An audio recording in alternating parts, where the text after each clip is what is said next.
দেশ আগে দেশের প্রধানমন্ত্রী যশস্বী নরেন্দ্র দামোদর মোদী তিনি ভারত পাকিস্তান সীমান্তবর্তী পাঞ্জাবের বায়ুসেনা ঘাঁটিতে বায়ুসেনা কর্মীদের সঙ্গে দেখা করেন, সেলফি তোলেন। একই রকম হবে রাজনাথ সিং, তিনিও ভারতীয় সর্বোচ্চ সেনাপ্রধানদের সঙ্গে মিটিং করেছেন। বিএসএফ জওয়ানদের শ্রদ্ধা ও সম্বর্ধনা জানাতে বুধবার পুরাতন মালদার ভারত বাংলাদেশ সীমান্ত মুচিয়া বর্ডার আউটপোস্টে যান সাংসদ খগেন মুর্মু। সেখানে বিএসএফ জওয়ানদের বীরত্ব ও সাহসিকতার জন্য তাদেরকে সম্বর্ধনা দেন। জওয়ানদের সাথে মিষ্টি বিতরণ করে বিজয় উল্লাস করেন সংসদের সাথে সাধারণ মানুষ। যুদ্ধে শহীদ বিএসএফ জওয়ানের শ্রদ্ধা জানিয়ে 1 মিনিট নীরবতা পালন করা হয়। সীমান্তে তিরঙ্গা যাত্রা করেন সাংসদ খগেন মুর্মু। সাথে ছিলেন মালদা বিধানসভা কেন্দ্রের বিজেপি বিধায়ক গোপাল শাহ সহ উত্তর মালদার বিজেপি সভাপতি প্রতাপ সিংহ, উত্তর মালদার বিজেপি নেতৃত্বরা।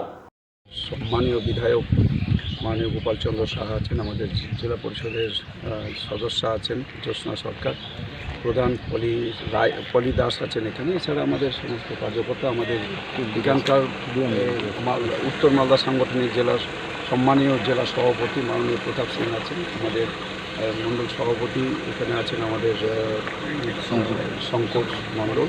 এছাড়া সমস্ত কার্যকর্তা পদাধিকারী সহ আমরা আজকে যে মুচিয়া বিওপিতে এখানে আমরা তাদের সম্বর্ধনা দিতে এসেছিলাম।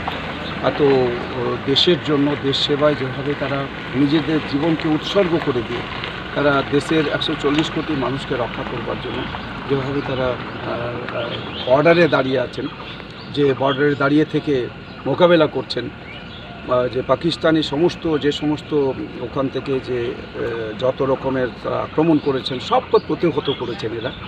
সেই জন্য আমরা এই বর্ডার সিকিউরিটি ফোর্সকে আজকে আমরা সবার সম্বর্ধনা জানালাম, তাদের সাথে আমরা মত বিনিময় করলাম।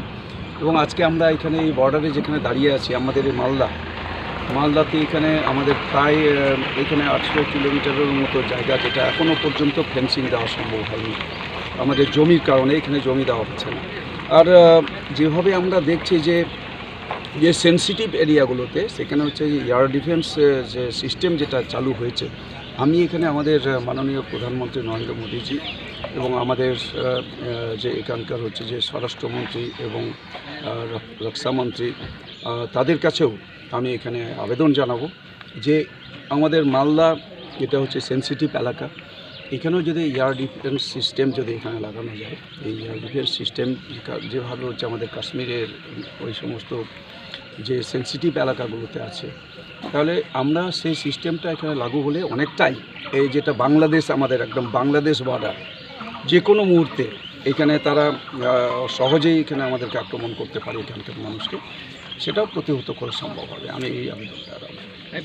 ব্যুরো রিপোর্ট, উত্তর বাংলা সংবাদ।